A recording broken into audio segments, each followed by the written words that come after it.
Hello, Robs. Back with new book Arrivals number 260. The first two books, The Deadbeat. What's that say? Will gratify the reader. This publication, proudly sent forth under the title of The Deadbeat, will gratify the reader with a survey both humorous and poignant of the wonders enfolded in the pages of an ordinary newspaper, and including many marvelous tales relating to lost souls, lucky stiffs, and the perverse pleasures of obituaries, as witnessed and faithfully recorded by Marilyn Johnson. I have at least two copies of this book. I didn't realize that I only had. I don't think I have the paperback version. I definitely have at least one hardcover edition of this, which is why when I scanned it with my Libib scanner, it did not register. So now I have at least two copies, maybe three. An uplifting, joyous, life affirming read for people who ordinarily steer clear of uplifting, joyous, life affirming reads. Who might profit or delight from reading about obituaries? Just about anyone who's not yet in one. Mary Roach. There she is. Marilyn Johnson has been a staff writer for life and an editor at Esquire, Redbook, and Outside.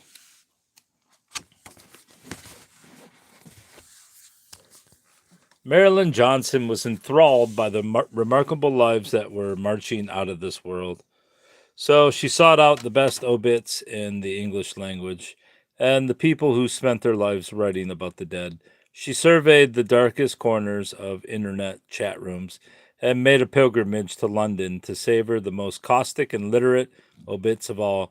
Now she leads us on a compelling journey into the cult and culture beyond the obituary page and the unusual lives we don't quite appreciate until they're gone.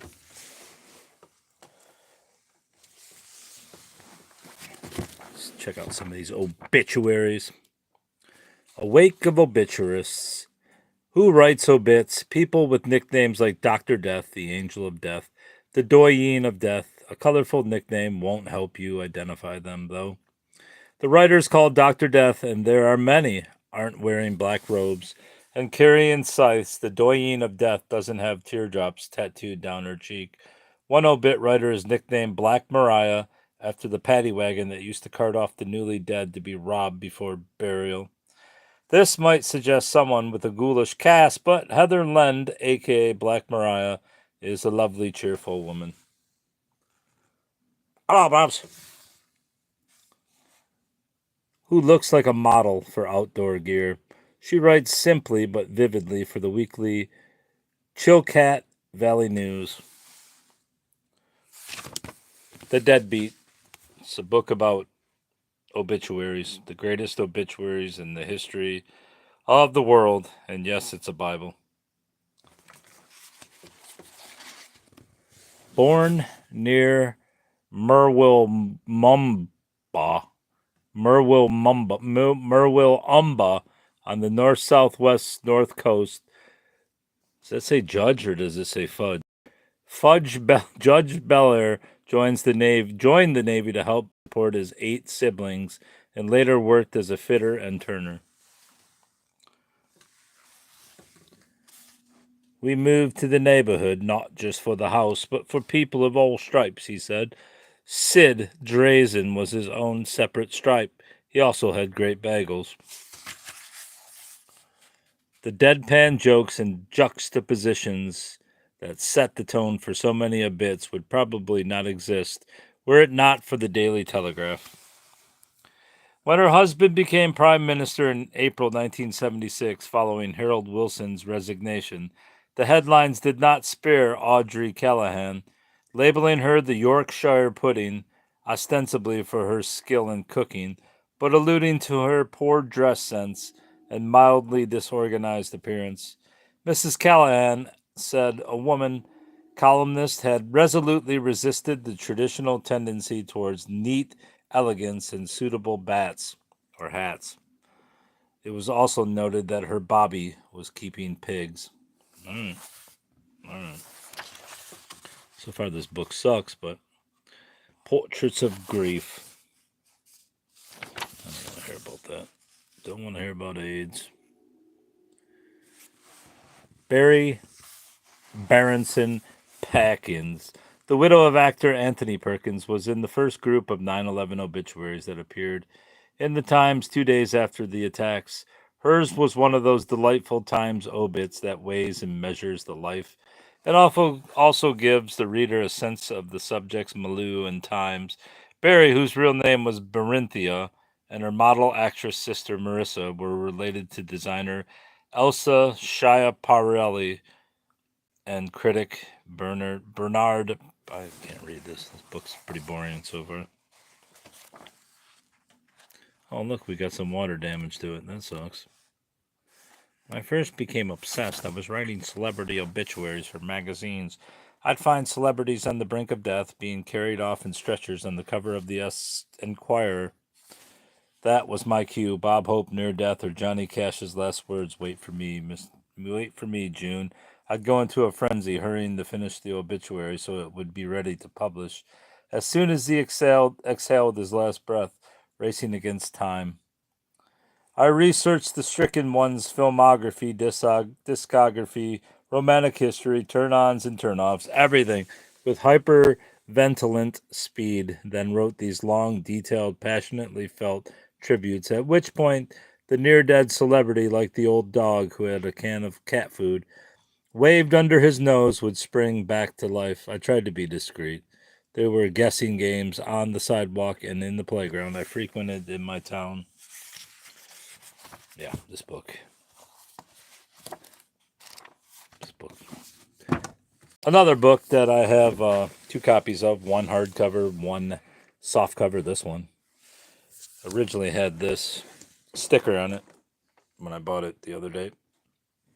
Bargain price $6.98. Now it's on my jug of water. But look at that. Is that a cat? I mean, how can you pass up any book that's got this symbolism on the cover? You got the horseshoe, you got the coffin, you got a fucking domino, deck of cards, looks like tennis rackets, hands shaking, umbrella. How could you pass it up? And for 69 cents, it was a steal. X for a kiss.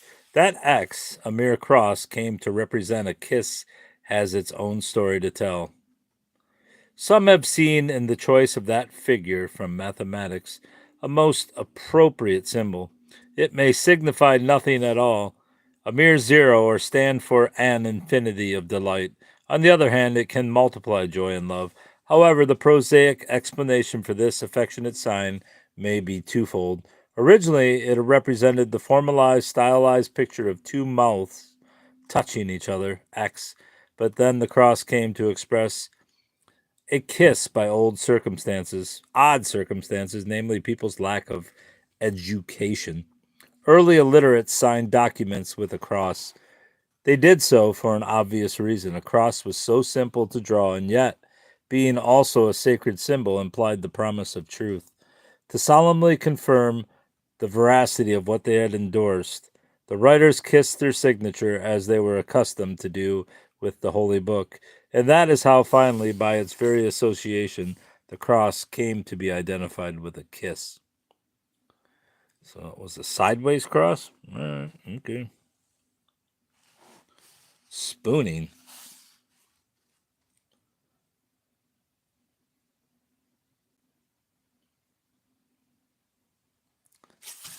Something tells me that ain't the fucking...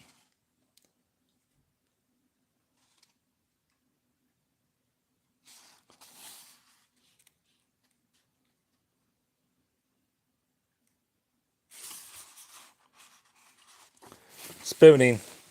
Free possible explanations offer themselves for the use of the word spooning to describe courting. Far from being slang, the term recollects a beautiful custom. Young men in Wales used to carve a wooden spoon that they presented as a token of love to the girl of their choice. Often, this took place this took the place of an engagement ring. If she accepted the spoon, it was as good as a promise of marriage. The spoon itself was elaborately carved. Frequently, it was decorated with intricate floral patterns, both on the handle and the bowl. It was stained and embossed with the lover's initials suitably intertwined. Only the progress of civilization, with its mass production of spoons, discontinued this lovely mode of courting. Engagement rings, easily purchased, took the place of the spoon, now merely retained in the way of speaking. A less romantic interpretation relates the spoon to childish behavior and implies that the spooning couples are not serious about their love play. There is also the suggestion that spooning refers to the lying closely together of two people, like spoons that fit into each other. Yeah, that's the actual definition. Lastly, the father of the girl made the young man carve a spoon in order for him, whilst courting, to keep his hands occupied, to stop them from wandering. Right. Turn right at Machu Picchu.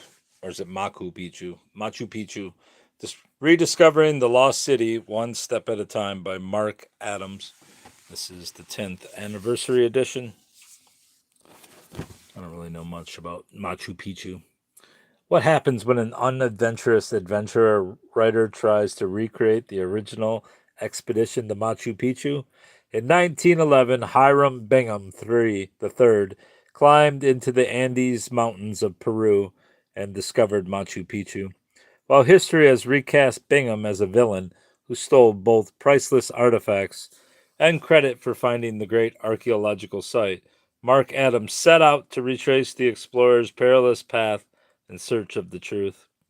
Except he'd written about adventure far more than he'd actually lived it. In fact, he'd never even slept in a tent. Turn Right at Machu Picchu is Adams' fascinating and funny account of his journey through some of the world's most majestic, historic, and remote landscapes, guided only by a hard as nails Australian survivalist and one nagging question: just what was Machu Picchu?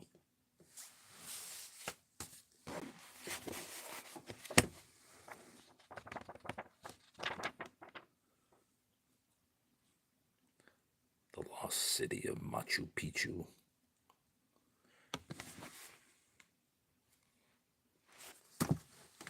Anthony Bourdain, medium raw, a bloody Valentine to the world of food and the people who cook. Didn't realize I already had a copy of this. Maybe I'll give it away on this fucking channel to somebody. Maybe I'll give it to my own child who's now prepping food at the restaurant said child works at. Fucking champ child. The rich eat differently than you and me. Yeah, like he's not rich. I was holed up in the Caribbean about midway through a really bad time.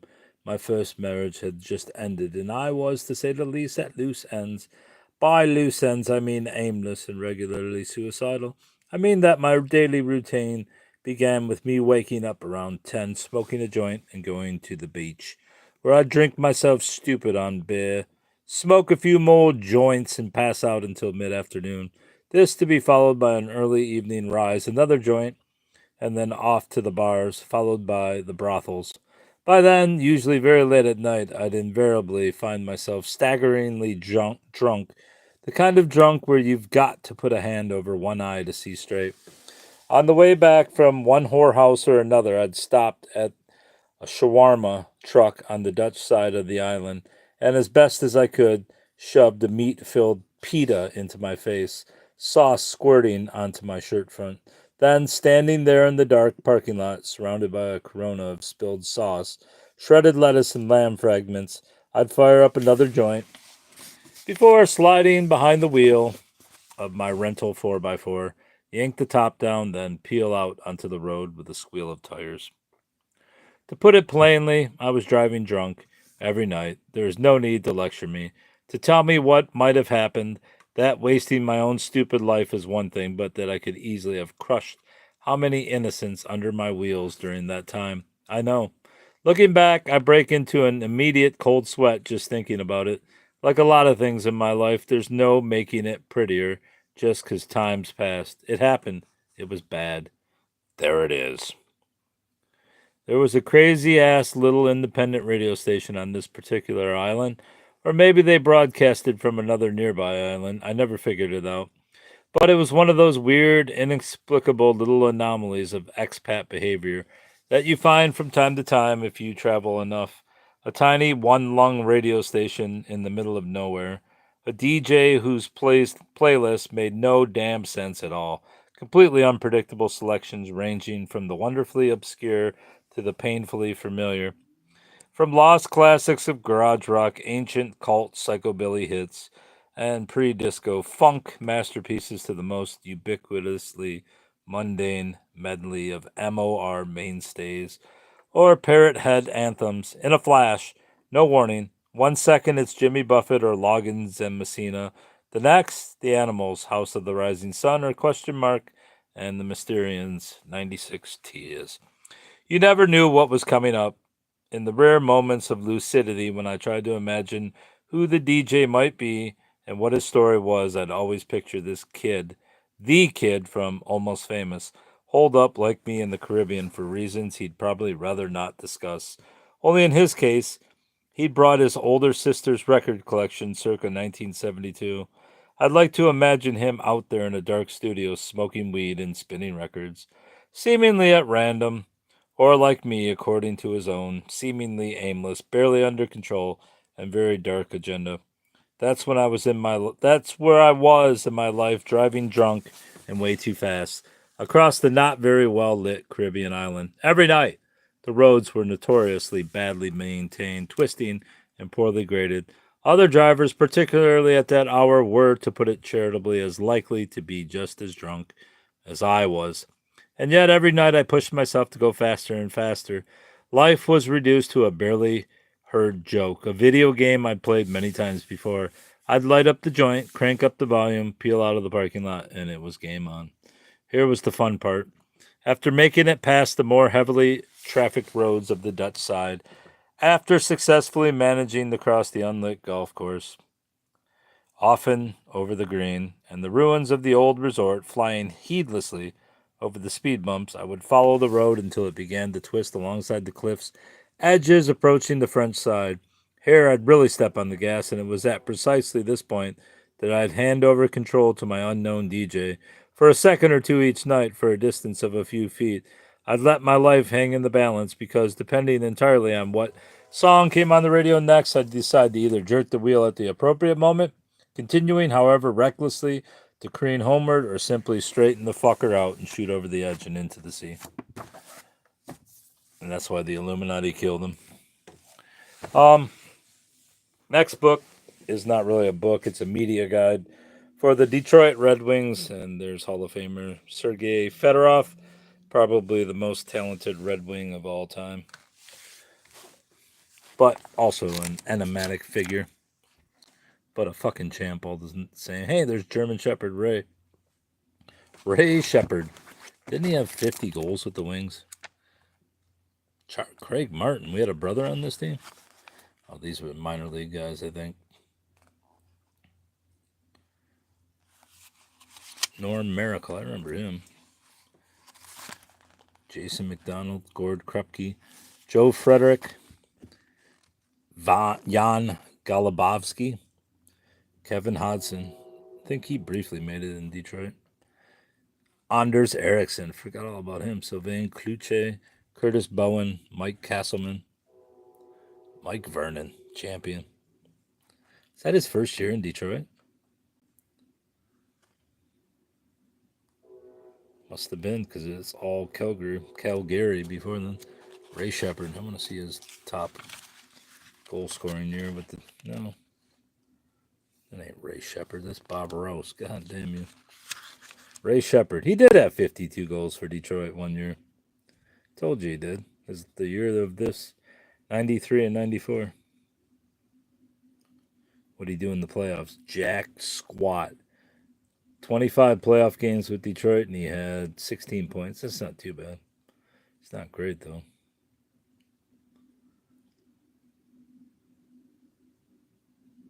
I think his career was basically over after he left Detroit, though. Kind of looks like Brett Hull there. He does kind of look like Brett Hull. Fucking Dave Ramsey. I'm surprised he had 52 goals his whole career. Keith Primo.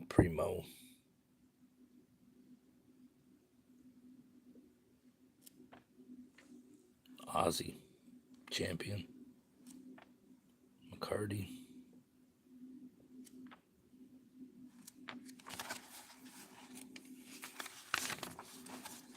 Mike Krushelnicki.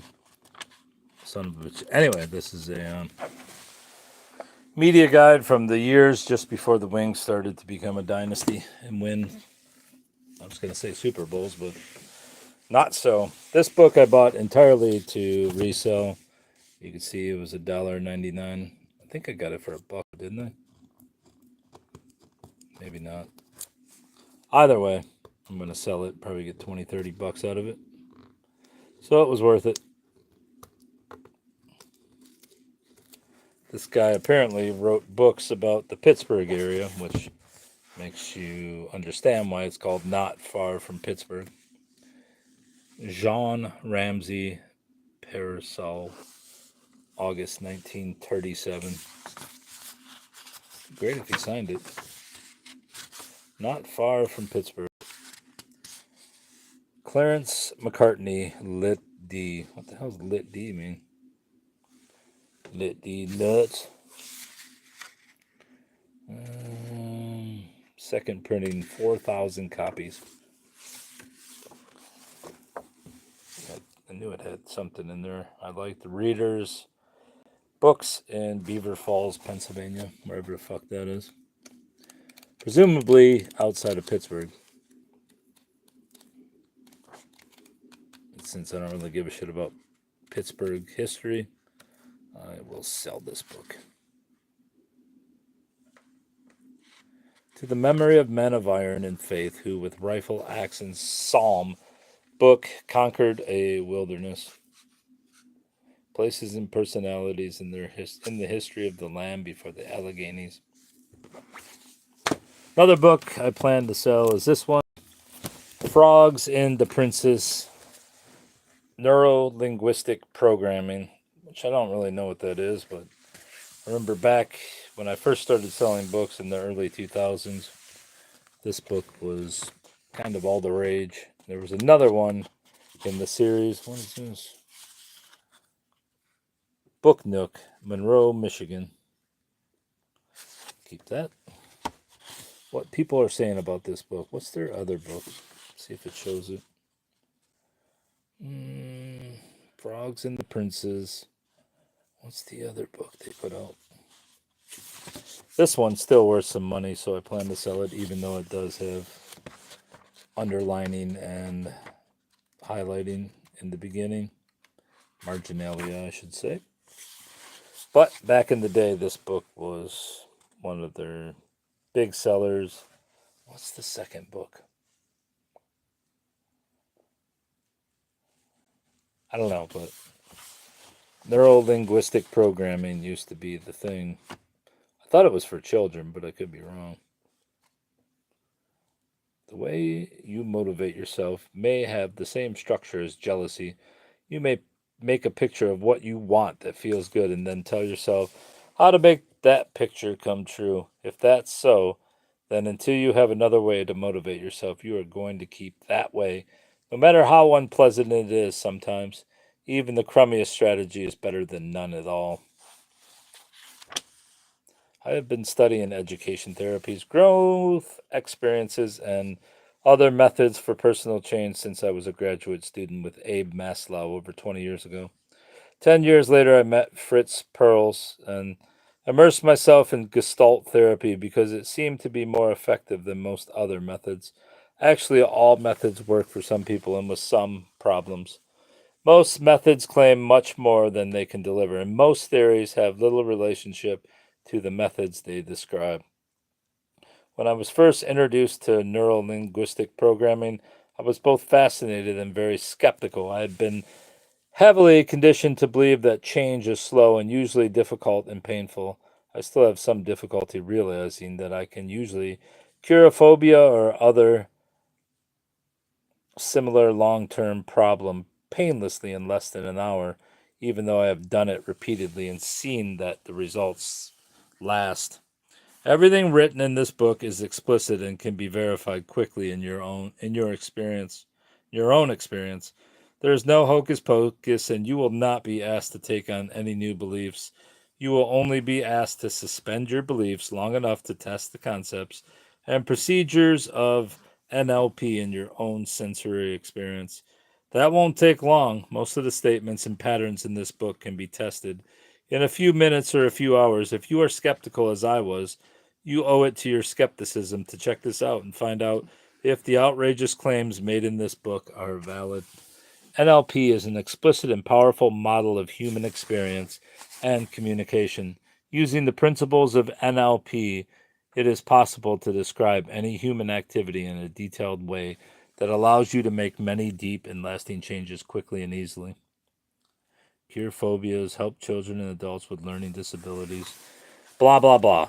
So, yeah, self-help book, but I do think it's for children as well.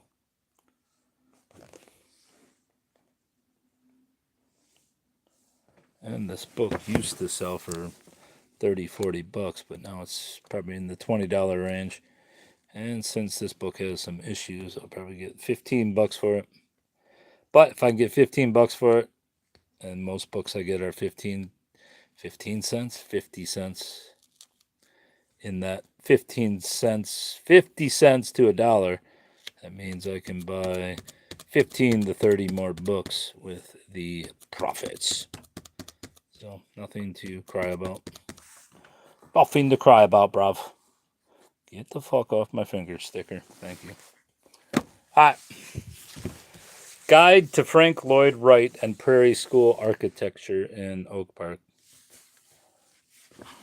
Another book that's got water damage. A Chicago area metropolitan map showing major expressways and listing travel information for reaching Oak Park is located on the inside back cover. Frank Lloyd Wright Prairie School of Architecture Historic District is denoted by the shaded area, red squares. All those are Frank Lloyd Wright houses. Oh, it's just in that area where they are. What's this? Shambhala dragon decoration. What's this? Spatio Devosium. Turnowski's art. So neither is related to Frank Lloyd Wright, so they will be expunged. But there was another thing in here. National Geographic Traveler. I can stay in there. I don't want that shit. So basically, it's just these houses. That one's a pretty normal one for Frank Lloyd Wright. That one, it's hard to tell. That one definitely looks like Frank Lloyd Wright to some extent. Just not like, yeah, that one definitely looks like Frank Lloyd Wright. That one, it's hard to tell just from the outside. That definitely looks like it. Very much like what you expect. Guess you would say that's a pretty ugly example of it. That doesn't really look like something you'd expect, but like I said, you got to see the insides. Weird. These are all pretty normal. Used to those ones that are just sharp angles and glass.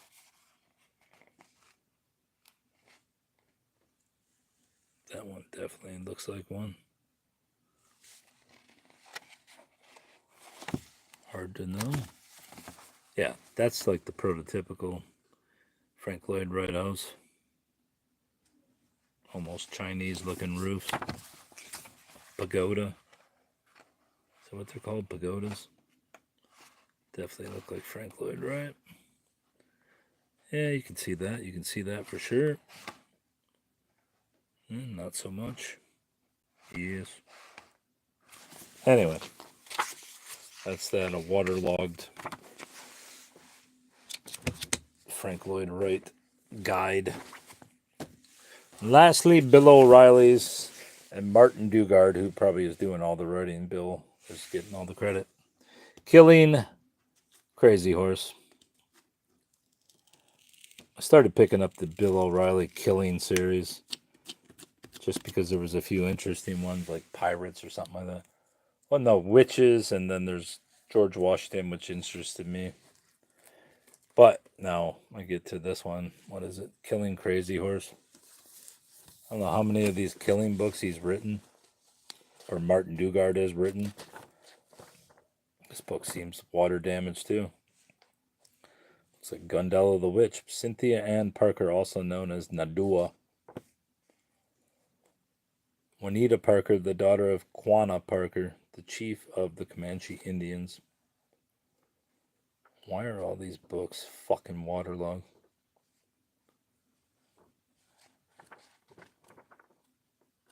Water damage, bruv.